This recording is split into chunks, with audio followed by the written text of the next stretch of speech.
البلاغ ده اللي احنا مقدمينه، احنا فوجئنا ان في لوحه قيمتها 75 مليون دولار للاسف الشديد محطوطه جوه مكتب رئيس محكمه السيناء في اسكندريه اللي هو الحقانيه في الدور الثاني بدون اي تامين، ما عليهاش عسكري واحد يراقبها ولا كاميرات ولا مراقبه ولا اي حاجه. كان في قرار صادر 2001 من وزير الثقافه الاسبق فاروق حسني بتحويل محكمه الحقانيه لمتحف. هذا القرار لم ينفذ. الاهمال مسيطر على المحكمه، ويمكن احنا فاكرين ان في حريقه من قيمه سنه بعد الثوره 25 كانت ممكن تؤتي على المحكمه كلها بما فيها مستندات، وفي بعض المستندات حرقت، وكانت اللوحه دي معرضه للحريق. للاسف الشديد الحريق ده ما استرعاش انتباه السلطات المسؤوله في الدوله، هم مش فاضيين، ما استرعاش انتباههم ان هم ممكن يشيلوا اللوحه دي يحطوها في متحف لغايه ما يامنوا المحكمه تامين كامل، ولا يامنوا المقتنيات الاثريه الثانيه اللي قيمتها ممكن تفوق ال 200 مليون جنيه دولار. بمعنى يعني دلوقتي ممكن مليار ونص قيمه المقتنيات الاثريه وذات القيمه التاريخيه العاليه اللي مش هتقدر بثمن.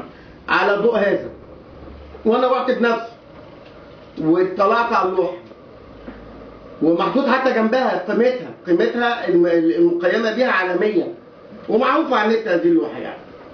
تقدمت ببلاغ من يومين، يوم الخميس اللي فات، المحامي العام في اسكندريه بلاغ ضد وزير الاثار اللي هو محمد ابراهيم، اتهموا فيها بالاهمال في حمايه اللوحه دي وبقيه المقتنيات الاثريه الموجوده في داخل محكمه الحقانيه. اضافه ان في 4 خزائن فيها بعض المقتنيات الاثريه التاريخيه حتى هذه اللحظه ما اتفتحتش. احنا تقدمنا بهذا البلاغ ليه؟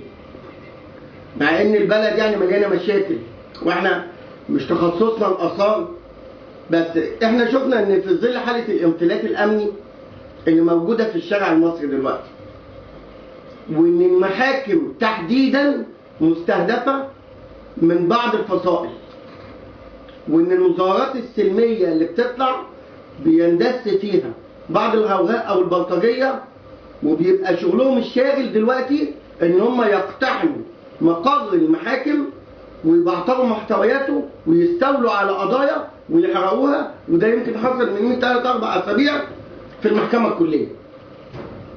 من المفترض ان وقعه المحكمه الكليه دي كانت تسترعى انتباه المسؤولين عن امن المحكمه والمحاكم والامن اللي موجود في اسكندريه، ان هم يامنوا المحاكم تامين كامل.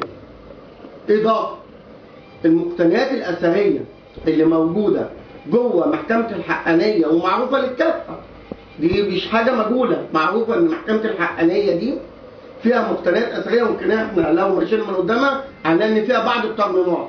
فاحنا تقدمنا بهذا البلاغ بنطلب بصوره فوريه وعاجله، عاجله جدا، لان انا بحمل اولا رئيس محكمه الاستئناف في اسكندريه، وزير العدل باعتباره السلطه الاعلى اللي ترقصه، وزير الاثار المسؤوليه الجنائيه عن اي تلف او سرقه للوحه دي اللي تقدر قيمتها باكثر من نص مليار جنيه والمقتنيات الاثريه الثانيه، في حاله عدم تنفيذهم ما ورد في البلاغ اللي انا قدمته. انا طلبت تحديدا كالاتي: ان احنا قلنا ان البيه المستشار المحامي العام الاول نيابات السيناء في اسكندريه يصدر بصوره فوريه وعاجله قرار بتشكيل لجنه للتحفظ على اللوحه والمقتنيات الاثريه ويفحصها وينقلها لمتحف امن لحين تنفيذ القرار الصادر من وزير الثقافه الاسبق ان هو يجعل محكمه الحقانيه متحف يرجع فيه وتتحط اللوحه والمقتنيات الاثريه بعد ما يكون هذا المتحف اللي هو محكمه الحقانيه هيبقى سابقا من تامين كامل.